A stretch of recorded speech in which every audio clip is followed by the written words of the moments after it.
एक खतरनाक cult group के लोग जो इंसानों पर बहुत ही अजीब तरीके के एक्सपेरिमेंट्स करते थे। ये सारे एक्सपेरिमेंट और डार्क मैजिक तो इल्यूमिनाटी के ग्रुप से भी ज्यादा डरावना होता है। इस रोमांचक कहानी की शुरुआत होती है जेम्स नाम के एक आदमी को दिखाते हुए जो एक बहुत ही अजीब तरीके के घर से बाहर निकल रहा था। उसके पीछे मानो कोई डरावनी सी चीज पड़ी हुई है क्योंकि वो बहुत ही ज्यादा कॉन्शियस था। जेम्स तो जल्द से जल्द अपनी जान बचाकर वहां से दूर जाने का ट्राई करता है। अब हमें जेम्स के पीछे पीछे एक लेडी दिखाई गई जो उसी की तरह अपनी जान बचा रही थी। आखिर उनके पीछे कौन सी चीज लगी है ये देखने में बहुत ही ज्यादा इंटरेस्टिंग होगा। तभी अचानक घर के अंदर से विंसेंट और उसका एक बेटा साइमन बाहर निकलता है। दोनों के हाथ में शॉट गन थी और वो तुरंत ही शूट कर देता है उस लेडी की तरफ। लेडी को वो शॉटगन लग चुकी थी और वो घायल होकर नीचे गिर जाती है। यहाँ विंसेंट तो फॉरेस्ट के अंदर जेम्स को देख रहा था और इससे ये पता चलता है कि वो ज्यादा दूर गया नहीं होगा, इसीलिए वो जेम्स को जल्द से जल्द पकड़ लेंगे। अब तो विंसेंट के कहने पर उसका बेटा साइमन कई सारी गैसोलीन उस लेडी के ऊपर गिरा देता है, यानी वो उसे मारना चाहते थे बहुत बुरी तरीके से।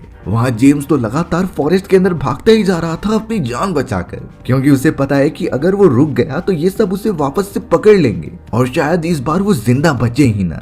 पता नहीं उस अनजान से घर के अंदर कौन सी डरावनी चीज की जा रही थी। ये खतरनाक बातें हमें थोड़ी देर में पता चल जाएंगी। अब तो उस लेडी पर पूरा गैसोलीन डालने के बाद विंसेंट अपना सिगरेट उसके ऊपर गिरा देता है, यानी कि वो लेडी थोड़ी देर में पूरी जलने लग जाती है। इस चीज को वो दोनों बहुत ही आराम से देख रहे थे, जैसे कि ये नॉर्मल बात है उनके लिए। अब विंसेंट और साइमन का काम था कि किसी भी तरीके से जेम्स को पकड़ना, इसीलिए वो अपनी कार में बैठ जाते हैं और वहां से चले जाते हैं फॉरेस्ट की तरफ। हमें दिखाया गया कि उस जगह पर एक ऐसा आदमी मौजूद है जिसने कपड़े डाल रखे हैं और उस कपड़े के ऊपर ट्रायंगल शेप का निशान बना हुआ है। वो आदमी तो बहुत ही गौर से उस लेडी को मरते हुए देख रहा था, जैसे कि उसे किसी ने पॉसेस कर लिया है। ये देखने में बहुत ही ज्यादा डरावनी चीज लग रही थी, बट फिलहाल जेम्स तो लगातार भागता ही जा रहा था। अब एक हाईवे के ऊपर डैनियल नाम का एक पुलिस ऑफिसर मौजूद होता है जो कि पेट्रोलिंग के लिए अपना काम कर रहा था। वो अपनी कार में मौजूद होता है, तभी अचानक उसे सामने की तरफ कोई आता हुआ दिखाई दिया। ये कोई और नहीं बल्कि जेम्स होता है जो कि अब वहां से बाहर निकल रहा था। डैनियल को लगा कि ये कोई ड्रंक आदमी है, इसीलिए वो उसके पास जाकर देखने चला गया,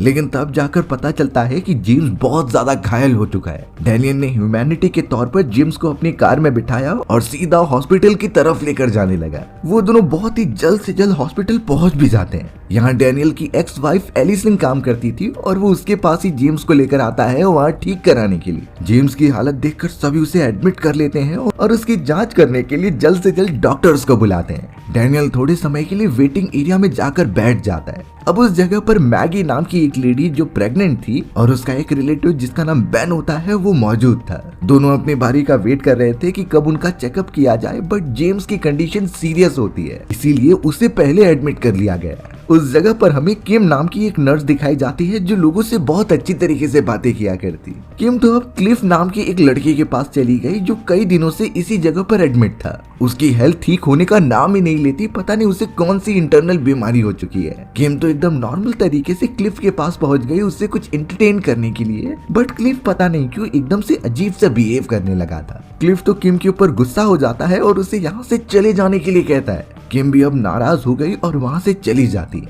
लेकिन उसी वक्त सारी लाइट्स फ्लिकर हो रही थी। ऐसा लग रहा होता है कि कोई अनजान सी एंटिटी हॉस्पिटल में घुस रही है और सारे इलेक्ट्रिसिटी अप्लायंसेस एकदम से खराब होने लगे हैं। ये डरावनी चीजें कुछ ही देर में रिवील होने वाली हैं जो दिल दहला देंगी। अब तो हमें जेम्स को दिखाया गया जो एकदम से पागलों की तरह बिहेव कर रहा था। सभी डॉक्टर्स वहां पर आ जाते हैं और अपने राय देते हैं कि इसे क्या हो रहा है। सबसे पहले जेम्स को इंजेक्शन देकर एकदम शांत कराया गया कि वो किसी को चोट तो ना पहुंचा दे। अब वहां के एक सीनियर डॉक्टर जिन्होंने इस पूरे केस को अच्छे से पढ़ा होता है वो कहने लगे कि जेम्स को एक्सटर्नल बीमारी नहीं है, उसे अंदर से किसी बात का टेंशन है जो उसे जीने नहीं दे रही।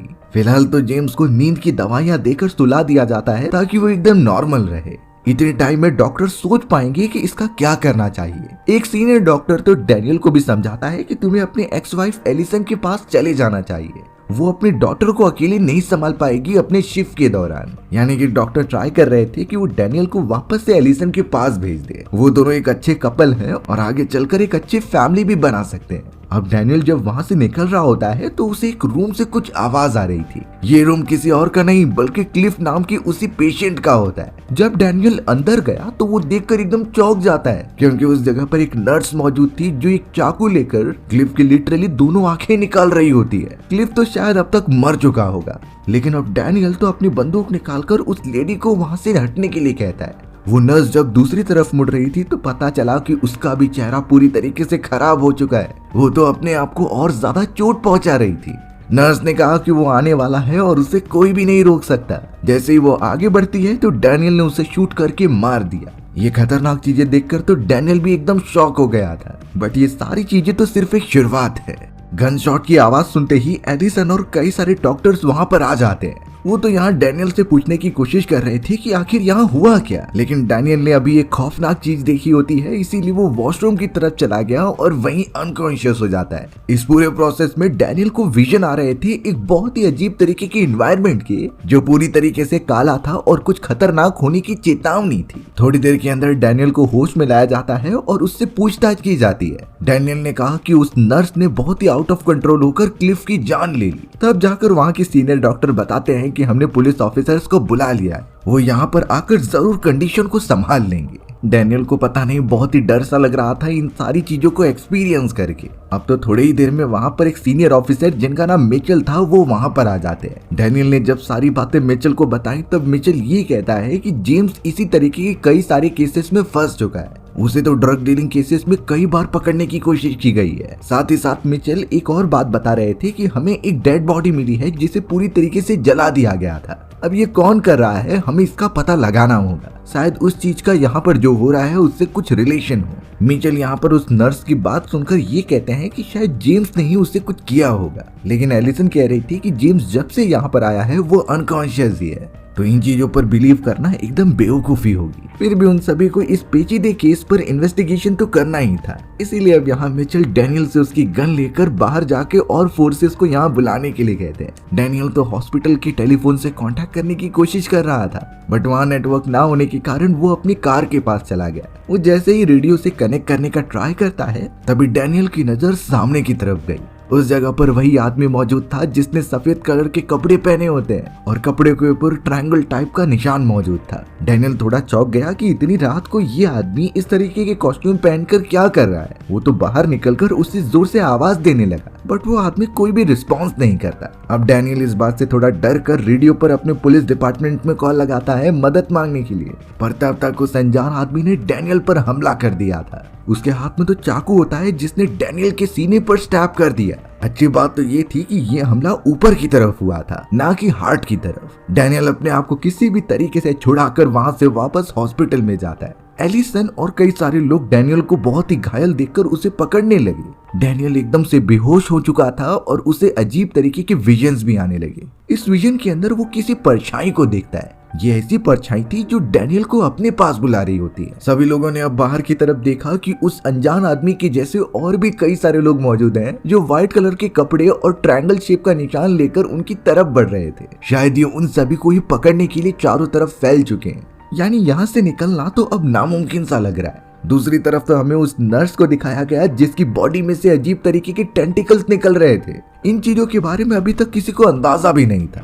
थोड़ी ही देर में डैनियल को होश आ जाता है और वो कहने लगा कि हमें यहाँ से निकलने का रास्ता ढूंढना होगा। हम अगर पीछे के रास्ते से निकल जाए तो हो सकता है कि इनसे बच जाएंगे। डैनियल ने भी देखा कि वो सारे अनजान लोग अभी भी बाहर की तरफ खड़े हुए हैं, पर अगले ही मोमेंट में अचानक जेम्स को जिस कमरे में रखा गया था वो जोर जोर से चिल्लाने लगा। डैनियल और कुछ लोग जब अंदर जाकर चेक करते हैं तो सभी दंग रह गए, क्योंकि जिस नर्स को उन्होंने मार दिया था वो अब एक अजीब तरीके की क्रिएचर बन चुकी है। उसका साइज इतना खतरनाक हो चुका था और वही जेम्स को खाने की कोशिश कर रही थी। मिचेल तो अपनी गन लेकर सीधा उस क्रिएचर के ऊपर मल्टीपल फायर भी करता है, बट उन बुलेट्स का उसके ऊपर कुछ भी असर नहीं हो रहा था। मानो उसकी पूरी बॉडी एकदम इस तरीके के मेटल से बनी है जिससे कि वो गोलियां अंदर जाकर रुक जा रही थी। अब वो सभी जेम्स को मरने नहीं दे सकते थे, तो इसीलिए उसे आजाद करना पड़ा।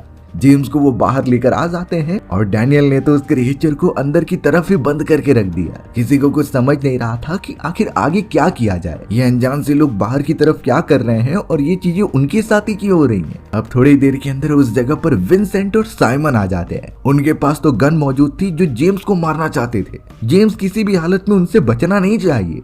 जेम्स ये बातें भली भांति जानता था, इसीलिए उसने अपने हाथ में एक नाइफ ले लिया और तुरंत ही जाकर मैगी नाम की उस प्रेग्नेंट लेडी को पकड़ लेता है। वो तो तुरंत ही उसे मारने की भी धमकी देने लगा। इस बात से ये समझता है कि विंसेंट और साइमन इतने पागल नहीं है कि किसी को भी मार दे। वो दोनों तो अपनी गन चलाते नहीं क्योंकि वो मैगी को चोट नहीं पहुंचाना चाहते थे। एक सीनियर डॉक्टर तो जेम्स को समझाने के लिए भी आगे आता है, लेकिन जेम्स ने उसे मार दिया था। बट अब मौके का फायदा उठाकर जेम्स तुरंत ही उसे मारता है और वहीं पर बेहोश कर देता है। बेन ने तो किसी भी तरीके से अपनी ग्रैंड डॉटर मैगी को बचा लिया था। वो सभी एक दूसरे की तरफ देख ही रहे थे, तभी पीछे की तरफ से वही क्रिएचर आ गया। उस टेंटिकल वाले क्रिएचर ने तुरंत ही मिचेल को पकड़ा और अपने साथ कमरे में लेकर चला गया। सभी उसकी मदद तो करने जाते हैं, लेकिन तब तक क्रिएचर ने अपने नुकीले टेंटिकल मिचेल के बॉडी में घुसा दिए थे। डैनियल के साथ विंसेंट और साइमन भी उसकी मदद करने आए और लगातार उसके ऊपर शूट करते जा रहे थे। क्रिएचर को चोट तो लगती है, लेकिन वो मिचेल को छोड़ नहीं रहा था। ऐसा लग रहा होता है कि वो उसे पूरी तरीके से इन्फेक्ट करके ही मानेगा। क्रिएचर को उसी कमरे में बंद करने के बाद विंसेंट और साइमन बाकी लोगों के पास आ चुके थे। बट अब डैनियल जानना चाहता था कि वो सभी यहाँ क्यों आए हैं और उनका इन सबसे रिलेशन क्या है। विंसेंट और साइमन इतना बताते हैं कि हमें सिर्फ जेम्स चाहिए, तुम सब इस सारी चीजों के बीच में ना पड़ो तो ही अच्छा होगा। डैनियल थोड़ा ज्यादा बोल रहा था तो विंसेंट ने उसे एक पंच मार के नीचे ही गिरा दिया। डैनियल होगा ऑफिसर अपने घर पर। यहाँ विंसेंट किसी की भी नहीं सुनने वाला था और वो अपने प्लान में कामयाब होगा। एक पंच खाने के बाद शायद डैनियल को सब कुछ होश आ जाता है। वो तो उन दोनों से भी कहता है कि तुम भी हमारी मदद करो यहाँ से निकलने पर। विंसेंट का मानना था कि यहाँ से हम नहीं निकल सकते क्योंकि वो कल्ट ग्रुप के लोग बहुत ही खतरनाक हैं जो हमें मार देंगे। अब इन सारी चीजों के बीच हमें खबर मिलती है कि मैगी जो प्रेग्नेंट थी उसके पेट में बहुत ही ज्यादा दर्द हो रहा होता है। एलिसन ने तो कह दिया कि इसका सी सेक्शन करना ही होगा, नहीं तो काफी देर हो जाएगी। बट इसके लिए बहुत सारे मेडिकल किट्स और काफी मेडिसिन लगेंगी जो कि यहाँ से दूसरे वाले स्टोरेज रूम में। क्रिएचर की वजह से वहाँ जाना बहुत ही खतरनाक लग रहा था। डैनियल तो विंसेंट और साइमन से बात करता है कि उसकी कार में कुछ वेपन्स रखे गए हैं, अगर वो उसे ले ले तो उनकी मदद हो जाएगी उन सारे कल्ट ग्रुप वाले मेंबर से लड़ने के लिए। विंसेंट और साइमन ने भी उसकी मदद करने का डिसाइड किया, पर जब वो बाहर की तरफ अपनी कार के पास आता है तो पता चला कि उसकी कार पीछे की तरफ ढकेल दी गई है। फिर भी बिना कुछ सोचे तीनों निकल पड़े थे कार की डायरेक्शन में। उनके आगे बढ़ते ही फॉरेस्ट में से वो कल्ट ग्रुप वाले बाहर निकलने लगे जो अजीब तरीके का रिचुअल कर रहे थे। इस रिचुअल के दौरान एक कल्ट ग्रुप का मेंबर सीधा साइमन पर हमला करता है। तब तक डैनियल ने अपनी गन उठा ली थी और सीधा शूट कर दिया उस मेंबर की तरफ। सारे वेपन्स लेकर वो अब तीनों हॉस्पिटल की तरफ ही भागने लगे। उन्हें पता था कि एक साथ वो इतने लोगों से मुकाबला नहीं कर सकते, तो सेफ यही रहेगा कि वो हॉस्पिटल में मौजूद हों। अब यहाँ मैगी की हालत खराब होते ही जा रही थी, तो इसीलिए एलिसन ने डिसाइड किया कि वो खुद स्टोरेज रूम में जाएगी। वहां से वो सारे मेडिसिन लेकर मैगी का ऑपरेशन करेगी। एलिसन किसी भी तरीके से स्टोरेज रूम में तो पहुंच जाती है, लेकिन तभी उसके पीछे कोई एक ऐसा आदमी आया जो उससे ही घूर रहा था। ये जो भी था, पर इसकी गंदी नजर एलिसन पर होती है। डैनियल जब उस जगह पर विंसेंट और साइमन के पास आता है तो पता चला कि मैगी का ऑपरेशन करने के लिए एलिसन कुछ टूल्स लेने के लिए स्टोरेज रूम की तरफ गई है। डैनियल जानता था कि वो जगह बहुत ही खतरनाक हो सकती है, इसीलिए वो एलिसन को बचाने के लिए अब स्टोरेज एरिया की तरफ जाने लगा। साथ में उसके विंसेंट भी होता है जो ये साफ कह देता है कि अगर क्रिएचर किसी को भी काट ले तो कुछ समय के अंदर वो भी क्रिएचर में कन्वर्ट हो जाएगा, यानी जो इन्फेक्टेड पर्संस हैं हमें उन्हें जलाकर मारना ही होगा। विंसेंट एक और बात बताता है कि पॉवेल नाम का एक दूसरा सीनियर डॉक्टर की डेड बॉडी यहाँ से गायब है, यानी हो सकता है कि उसके ऊपर भी किसी ने असर किया हो और वो भी इन्फेक्टेड हो गया हो। विंसेंट और डैनियल एलिसन की तलाश में तुरंत ही स्टोरेज एरिया में आ जाते हैं। दोनों अलग अलग जाकर कुछ ढूंढने लगे थे। तभी अचानक डैनियल देखता है एक टेलीफोन पर जिस पे मैसेज आ रहा था। उसने जैसे ही कॉल उठाया तो सामने से आवाज आती है कि मैं उस कल्ट ग्रुप का मेंबर हूँ। और डैनियल को जिस तरीके के विजन्स आते हैं वो सिर्फ इशारा करता था कि वो भी कल्ट ग्रुप का एक मेंबर है, यहाँ तक कि वो उन सबका लीडर था। बट डैनियल कुछ समय में ये बातें समझ जाएगा।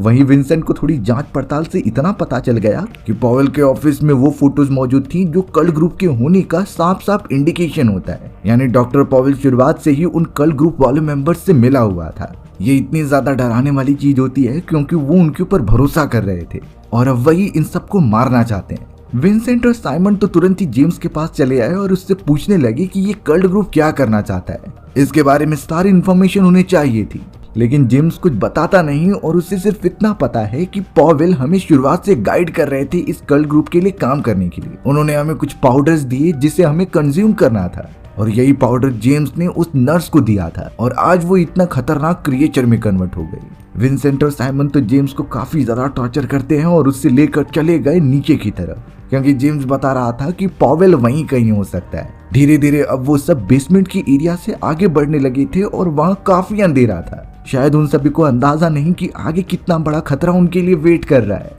दूसरी तरफ हमें एलिसन दिखाई जाती है जो एक स्ट्रेचर पर लेटी हुई थी। उसके सामने तो वही डॉक्टर पॉवेल होते हैं जो कि कुछ एक्सपेरिमेंट कर रहे थे। डॉक्टर पॉवेल को देखकर जब पता चला कि एलिसन उठ चुकी है तो वो बताने लगी कि ये एक्सपेरिमेंट मुझे जानबूझकर करना पड़ रहा है। बात ये थी कि कई साल पहले डॉक्टर पॉवेल की एक बेटी थी जो दुर्घटना में मारी गई और तब से ही डॉक्टर पॉवेल ट्राई कर रहे हैं कि वो अपनी बेटी को वापस से जिंदा कर सके। इसके लिए उन्होंने इस कल्ट ग्रुप का सहारा लिया और इतने डार्क चीजों का एक हिस्सा बन गए। डॉक्टर ने तो कल्ट ग्रुप की मदद से इतने मरे हुए लोगों की डेड बॉडी के ऊपर अपने एक्सपेरिमेंट किए, पर वो सब के सब क्रिएचर में बदल जा रहे थे। यहाँ तक कि उस नर्स को भी क्रिएचर में बदलने का काम डॉक्टर ने ही किया था और अब डॉक्टर चाह रहे हैं कि वो एलिसन को अपने कब्जे में करके उससे अपनी बेटी को वापस से रीबॉर्न करे। अगर थोड़ी सी भी गलती हुई तो एलिसन की भी जान चली जाएगी। वहाँ दूसरी तरफ डैनियल, विंसेंट, साइमन जो सभी बेसमेंट की तरफ आगे बढ़ रहे थे तो उन्हें एक ऐसी चीज दिखाई दी जिससे सभी चौंक गए। वहाँ इतने सारे लोगों की डेड बॉडीज पड़ी हुई होती है जिनका शरीर पूरी तरीके से बेकार हो चुका था। ये सब के सब एक्सपेरिमेंट किए गए वो इंसान हैं जिनका रिजल्ट अच्छा नहीं आया, लेकिन पता चलता है कि उनमें से कुछ अभी भी जिंदा हैं। एक ने तो जेम्स को पकड़ लिया और खींचते हुए उसकी जान ले ली। यहाँ तक कि साइमन को भी एक क्रिएचर ने पकड़ लिया था, बट विंसेंट और डैनियल उसे मारकर छुड़ाते हैं। पूरे प्रोसेस में विंसेंट को अब कुछ विजन्स आने लगे। ऐसा लग रहा था कि विंसेंट भी कहीं न कहीं इन चीजों से कनेक्टेड है। दूसरी तरफ मैगी का लेबर पेन बहुत ही ज्यादा बढ़ता जा रहा था और उसका सी सेक्शन करना ही होगा। एलिसन के ना होने पर किम को ही ये अकेले करना पड़ता है, तो वो किसी भी तरीके से ये परफॉर्म करने लगी। अंकल बेन यहाँ पर तो किम को समझा रहे थे कि तुम्हें ये करना ही होगा, पर अगले मोमेंट में पीछे से मैगी उठती है और अपने बेन को ही मार देती है। देखने से साफ पता चल रहा था कि मैगी उन कल्ट ग्रुप वालों के कब्जे में हो चुकी है। वो तो बेन को मारकर अब दो ग्रुप वाले के पास चली गई जो वहाँ खड़े हुए थे, यानी अब कल्ट ग्रुप के मेंबर उस जगह पर घुस चुके हैं। किम तो यहाँ से वहाँ अपनी जान बचाकर भागने लगी थी और एक स्टोरेज एरिया में जाकर छुप गई।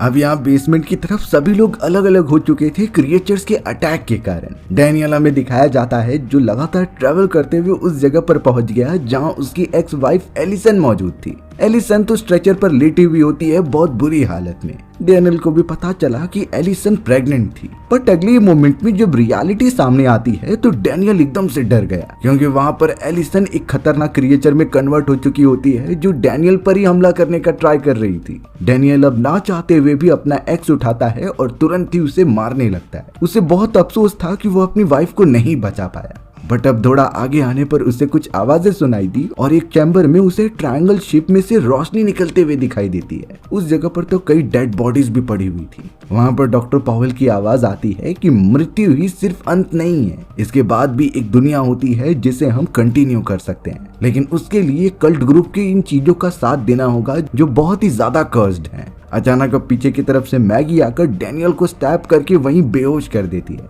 मैगी के सामने डॉक्टर पॉवेल ही आ रहे थे जिनकी पूरी बॉडी एकदम से सड़ने लगी थी, यानी कि उन्होंने अपनी बेटी सैरा को जिंदा करने के लिए सब कुछ दांव पर लगा दिया है और अब वो अपने शैतान को पूरी तरीके से बुलाकर उनसे अपनी बेटी को जिंदा करवाएंगे। डॉक्टर पॉवेल तो कर्स ट्रायंगल के सामने बैठ गए और मंत्रों का जाप करने लगे। धीरे धीरे वो ट्रायंगल खुलने लगता है और पूरी रोशनी वहां पर आ गई थी, यानी कि शैतान अब उनसे बात कर सकता है। डॉक्टर पॉवेल तो अब तुरंत ही मैगी के पास आकर उसके सर पर हाथ रखते हैं, क्योंकि वही एक वेसल है और उसके पेट में जो बच्चा होगा वही आगे चलकर उसकी बेटी बनेगी। यानी ऐसा हो रहा था कि डॉक्टर पॉवेल अपनी मरी हुई बेटी की आत्मा उसके पेट में ट्रांसफर कर रहे थे। मैगी के सर पर जब हाथ रखा गया तो उससे कुछ विजन आया, इससे डर कर वो पीछे भागने लगी, बट शायद अब काफी देर हो चुकी थी क्योंकि उसके बॉडी में से एक बड़ा सा क्रिएचर बाहर निकला।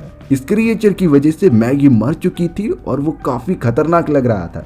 थोड़े समय में विंसेंट और साइमन वहां आ जाते हैं और अपने शॉटगन की मदद से लगातार क्रिएचर पर फायर करते हैं। इसका डैमेज तो उसे हो रहा था, लेकिन क्रिएचर ने विंसेंट को पकड़ लिया। साइमन के पास फ्लेयर गन होने के बाद वो तुरंत ही उसके ऊपर फेंक देता है। क्रिएचर के साथ उसका फादर विंसेंट भी मारा जाने लगा। साइमन तो वहां से डक्ट वाले एरिया को पकड़ते हुए निकलने लगा बाहर की तरफ। अब हमें यहाँ पर डैनियल दिखाया जाता है जो अभी तक मरा नहीं था। उसने धीरे धीरे अपनी एक्स उठाई और उस रोशनी की तरफ बढ़ने लगा। डैनियल ने तुरंत ही एक्स की मदद से डॉक्टर पॉवेल को जान से मार दिया और उसे लेकर उसी ट्रायंगल वाले वॉइड के अंदर कूद गया। डॉक्टर सिर्फ इतना कहते हैं कि मैं जरूर वापस लौटूंगा, मुझे अपनी बेटी वापस चाहिए। वहीं दूसरी तरफ साइमन के पीछे क्रिएचर पड़ी हुई थी और वो लगातार भागते जा रहा था। पूरी जगह एकदम से हिलने लग जाती है और अचानक वहां की दीवारें भी पास आने लगी। साइमन तो बाहर निकल गया, लेकिन वो क्रिएचर उसमें फंसकर मर जाती है। चारों तरफ ढूंढने के बाद साइमन को किम मिल गई थी जो तब से छुपी हुई थी। वो उसे लेकर वहां से सेफ जगह की तरफ निकल जाता है। अब यहाँ एक अलग ही दुनिया में जो पूरी तरीके से डार्क थी, डैनियल अपनी एक्स वाइफ एलिसन के पास मौजूद था। ये सारी चीजें उसी तरीके से होती हैं जैसे कि डैनियल को विजन आया करते, यानी एक तरीके से वो उसी ब्लैक वर्ल्ड में आ चुका है जहाँ से ये पूरे कल्ट ग्रुप बिलोंग करते हैं। वहां पर तो वो एक ब्लैक ट्रायंगल को भी देख पा रहे थे जिसमें से कुछ आवाजें भी आ रही थी। वो उन्हें चॉइस दे रहे होते हैं कि तुम्हें यहाँ पर रहना होगा तो अपने सोल की कुर्बानी देनी होगी। डैनियल और एलिसन ने अपना हाथ पकड़ा और डिसाइड किया कि चाहे कुछ भी हो वो अलग नहीं होंगे। उसी के साथ ये खतरनाक कहानी यहीं खत्म हो गई।